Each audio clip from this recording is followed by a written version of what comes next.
Welcome to part 1 of our Resident Evil Village main story run, speed run. Our goal with this run is to complete the Dashing Dad achievement. This achievement is completed by roughly 8.4% of the Steam players, at least at the time of this recording. It requires the player complete the game in under 3 hours of gameplay. It can be completed on New Game or New Game Plus at any difficulty setting, but for simplicity's sake we're going to use the casual setting of a New Game Plus using the third-person perspective.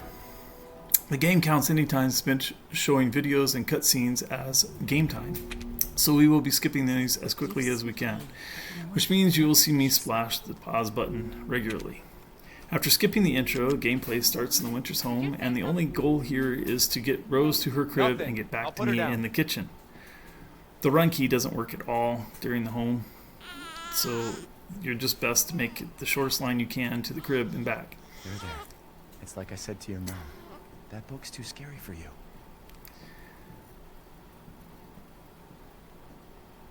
Straight up the stairs, down the hallway, through the door, to the crib. Don't take any time to look at any of the objects that will be used later in the Shadows of Rose playthroughs. And don't bother with the goal achievement.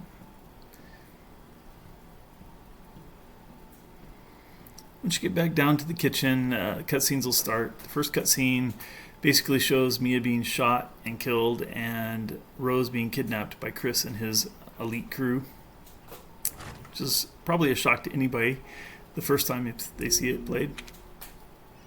After that, there's another short cutscene with Mia and Ethan talking about Rose.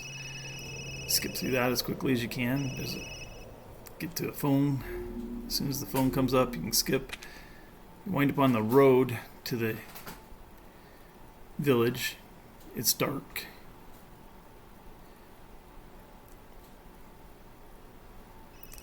There'll be another cutscene with another phone call. And then you get to use your slow crawling walk all the way to the first cabin. This is really a great intro to the game, and the first time you play it, it's very tense and scary, and you don't know what's going on, and you feel like you have no control because you can't run, you have no weapons. You're hearing sounds. But by the time you get to a speed run like this, it's just sort of annoying and aggravating that you can't run.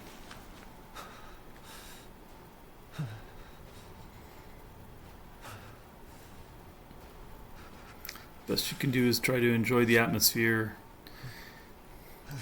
You'll also see that with my speedrun I have a hard time remembering how to duck. I push that button, but it's also the button if you try to run, it brings you out of the crouch, and so I'm crouching and then I'll immediately pop back up, so you'll see me do the duck dance a couple of times in the game.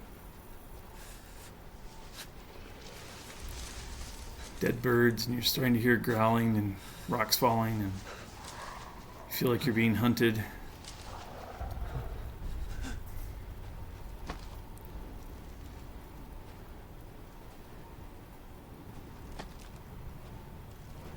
I tried to catch that jump scare right in your camera's view. First time I played it, I didn't know what happened because I was busy looking up for what was going to attack me from the right.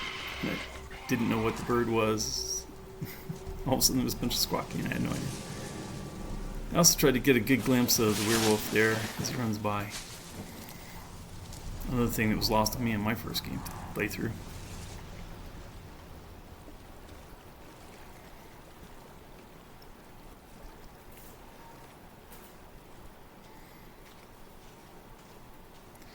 Once you make it to this cabin, your goal is to get through the cabin and all the way down into the basement, to the far back cabinet, bottom of the basement, all to get your next jump scare.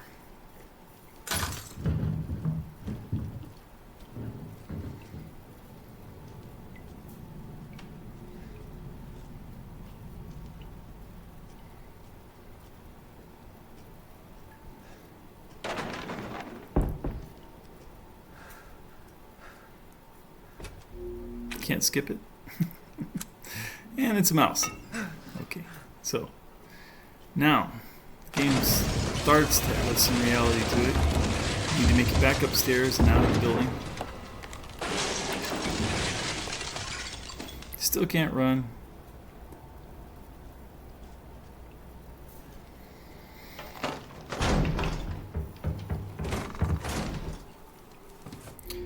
This is me not knowing when cutscenes are cutscenes and when they're part of the game, so you'll see me splash that pause button. Later on, I do kind of figure out that you can use the A button to tell whether or not it's skippable. But early on, I was using the pause key, so you just keep seeing the pause key pop up. Did all this. The pause key does actually work. You're not using any game time while you're in the pause menu. Once you're outside the building, you can run, finally.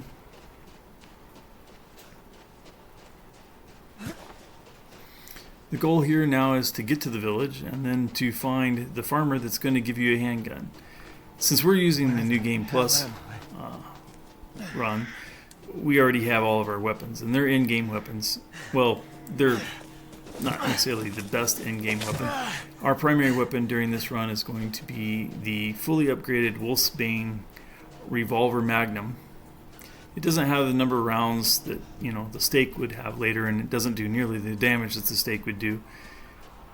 It does have a little bit of advantage when you're shooting werewolves.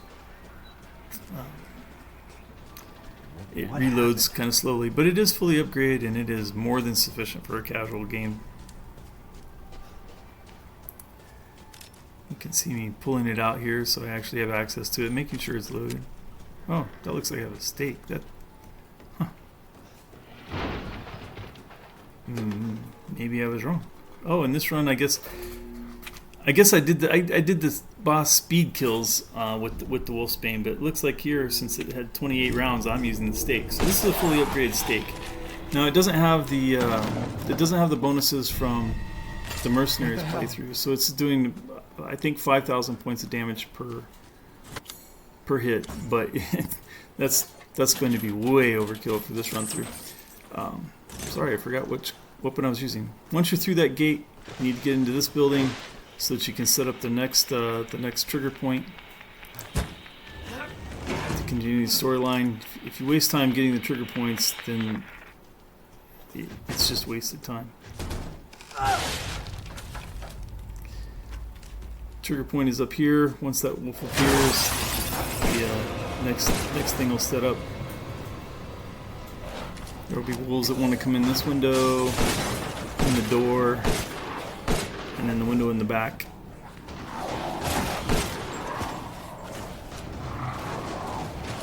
When this guy appears and you kill him, that's going to trigger kind of the end. And then you eventually open this door. Is it? Won't let you open the door until you get those words. Once you're out, you want to make your way up through this building. At least this is the path that seems to work the best for me. You can also take maybe it's shorter to just go around the building instead of going through the building. You don't encounter as many wolves getting there this way, I guess. But at this point, it's mostly a waiting game. You're waiting for the wolves to appear so that you can kill them, since you're way overpowered for this casual run through. I missed, and so I got hit.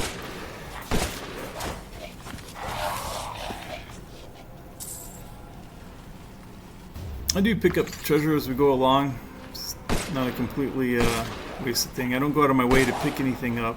I'm shooting really poorly.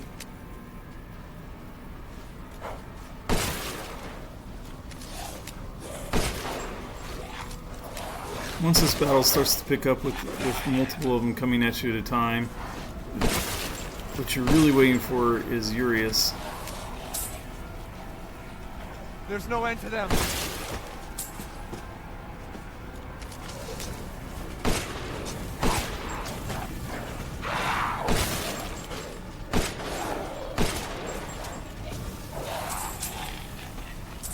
I thought maybe by running down I could make him show up quicker.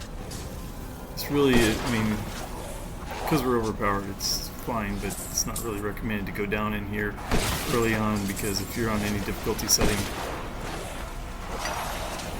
of a challenge for your weapons being down in here is a dust trap.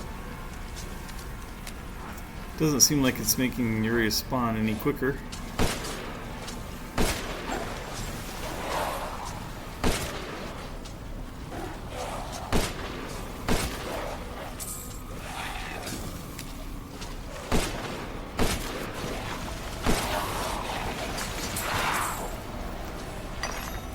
We'll see the S.T.A.K.E will make short work of Urias even. So.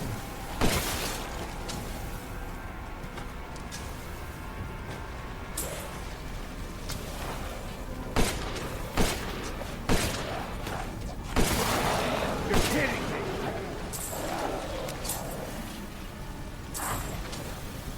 Here he comes. Way out of our way to come way back here to find him.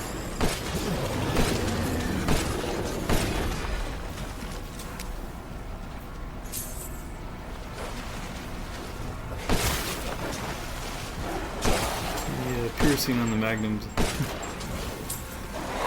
Nice.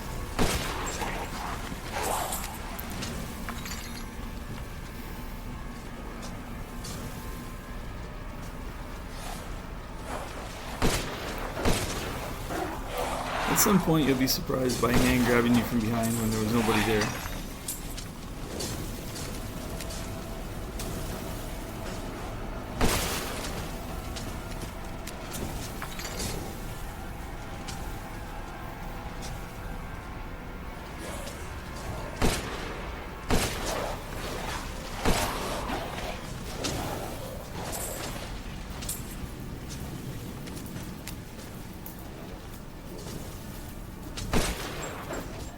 Clearly this is a fine way to get the achievements associated with killing 30 wolves in the beginning and with killing Urias at the beginning. At this point I'm all out of wolves, and those arrows are just coming from the sky. There's nothing that you can find. I'm just waiting there. So regardless of how well you do, that's how the scene ends. Of course, skip the cut scene with Urias screaming at you. Get to the old woman, skip her cut scene, and of course I'm confused because I'm pointing in the wrong direction when I come out. At this point, the goal is to get to Luiza's house, find the other survivors, straight through the churchyard, into the cornfields. There are of course Lycan in the cornfields, or wheat fields, or whatever this is. But if you just run straight through, kind of over to the left, usually works for me. Pop out in the middle-ish area, turn around, and just dust them. As soon as you touch the gate, that'll trigger the next cutscene, which is the girl popping out of the door over here. I don't remember her name. Get through the door. Close the door. You can skip the cutscene of talking to her and her dad. Get out. Over the wall. Open the gate for him. Another cutscene. Bang on the door. Another cutscene. Game's early on is full of cutscenes. I saved. I don't know why I saved. Don't need to save. The autosaves are long enough. Wasting game clock time here too. So.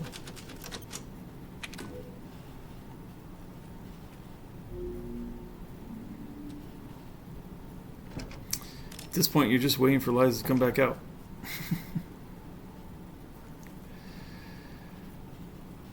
I'm not sure if there's a trigger for it or if it's just a time related thing, but she eventually does come. And she crawls back to position. Can't get past her.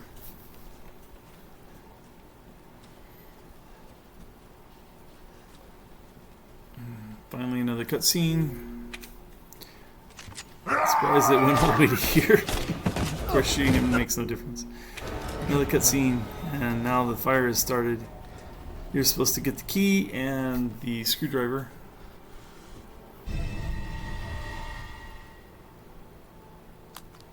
It's always in the same place in that drawer. There's other stuff in there, but I'm speedrun just trying to get through. So Damn. he's running with his cough going on, getting the truck. Another cutscene. Beginning to get used to when it comes forward like that. That's signaling a cutscene. Don't You're worry. upstairs. Try not to breathe in the smoke. With the girl in your way. I know. Thank you, Ethan. Finally make it around her. You're kind. I hope your family is safe. You have to wait for her to get there. Okay. Once we get out of here, Once you maybe. get up here, there's another cutscene of her and her father. She drops down into the fire with them. Don't get it. You need to get out the window. Another cutscene. You're going to use the screwdriver to get the demon disc. You have to watch the screw come out.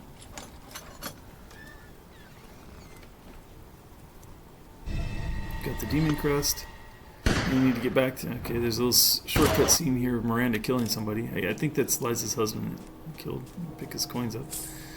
You need to get back to the church, past the old woman, and in there we will get the Maiden Crest, and then out the side door to the gate.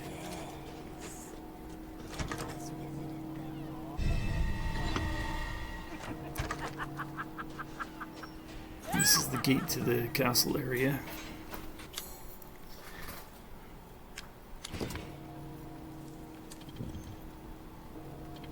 It's really not hard, but every time I'm looking at it, I'm like, can't tell what it's even looking like. To rotate it. Alright. Couple of crows there. Nothing but blood and death. If anybody's interested in where they find the crows for the squawk shot, there were a couple there.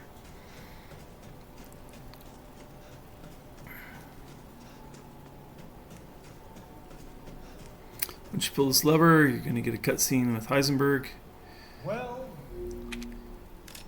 And then you wind up in some sort of court. the man is of no real use to Miranda. anyone else, and my daughters do. You can see me hitting the button to try to skip, but it won't actually let me skip when the menu comes up. Now it's going to let me skip. And now you're going to run the gauntlet. I was surprised I was already down in the hole. Ah, Jesus Christ! Anyway, the gauntlet, just run, stay left there. Run out here and get grabbed by Urias again, even though you've already killed him this time. Very nice, Ethan. And fell down a hole. Now, I was lost. I was thinking I was already at the spinning thing, but no, I need to go through this first. And here I play the duck thing where I'm trying to run and duck at the same time. You gotta get through that, or those things will drop down, but it's really not. There's not much of a time challenge Really there. are as strong as they Finally, say. you're to the spinning death. Oh, Just cubby over can't here. let you get away. Defy the laws of physics. Gotta keep Spikes the up more daughter than row I have to reach in entertained. here. So now it's time for the beautiful, blood-soaked grand finale. Nothing like fresh American ground beef. What's going on? I didn't eviscerate you. The gauntlet's over. Everybody thinks you're dead, but you're not, so Wait, you can those now safely freaks get have rose? into the castle area. Just gotta get out of this building.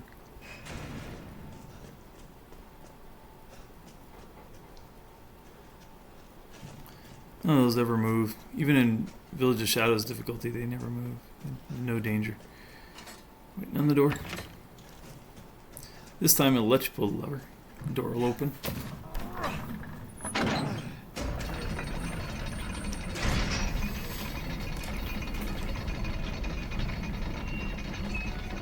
The next thing you're going to find is the Duke.